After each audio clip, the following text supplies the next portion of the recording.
what I'm trying to suggest is that you can often get very smart things by taking very dumb things that are connected together, and you can get them to perform something that's much smarter than the individual parts. And that's, of course, in some senses how democracy works. Rather than have elected professionals decide, you actually have uninformed, ignorant citizens collectively decide, and they can act in a way that is often smarter than the professionals. And that's the same thing happening in Wikipedia. Rather than professionals, you have amateurs who collectively produce something better than the professionals.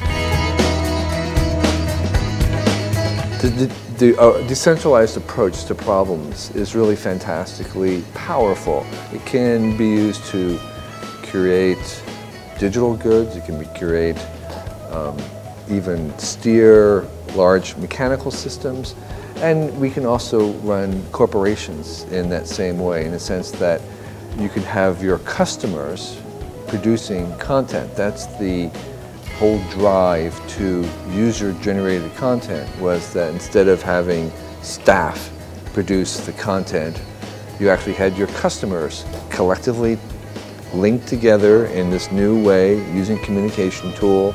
You could have them produce the thing that you're selling. And that's what we see in places like YouTube or others. Right now, everyone is trying to figure out business models, how you can sell information in a world where everything is free. And I think actually it becomes very much difficult to sell things like news, because it's almost a commodity. It can be replicated very easily.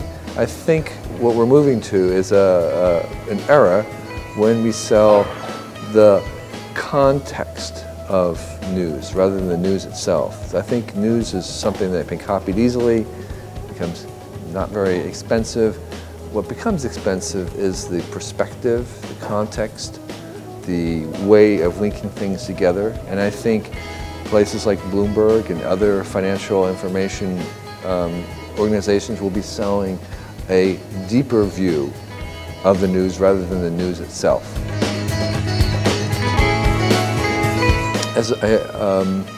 I take the position that, in fact, there is such a thing as progress. We are making the world better. Very few of us actually want to go back in time. If you gave the choice of do you want to live 20 years earlier, most people don't want to go back. So there really is a sense in which we're moving forward. But because it's so incremental, we often don't notice it or appreciate everything that's happened. So we are using technology in a kind of everyday, take-for-granted way without realizing how amazing it really is, and often getting caught up in some of the parts of it that still don't work, even though most of it is something that would have just astounded our grandparents. Well, it turns out that, in fact, a lot of who we are, when we think who we are, has been things that we have actually created ourselves. We're not like that when we were in Africa 10,000 years ago. Our sense of, say, justice is something we invented with law.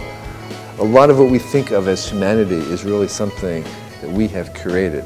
And so because we have created it, it's our creation. Of course, we are the creator. So that duality between being something that we have created, something that we are created, is something that's very confusing about technology, because it's both something that's out of us, but also we are in it.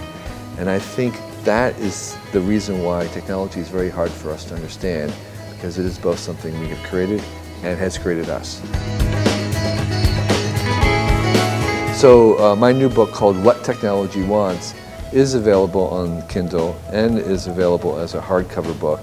And there are advantages to having it on the Kindle, which is that it's very light, you can order it anywhere, you can carry it around and be replaced by another book if you're bored by my writing.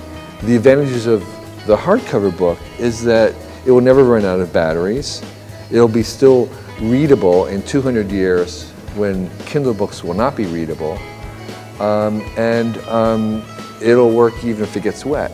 So we're in a position right now where paper books still have an some advantages and the Kindle has other advantages.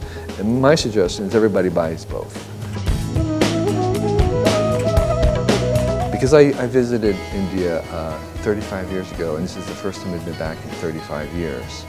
So I would say all the bicycles replaced by motorcycles, watch out chaos.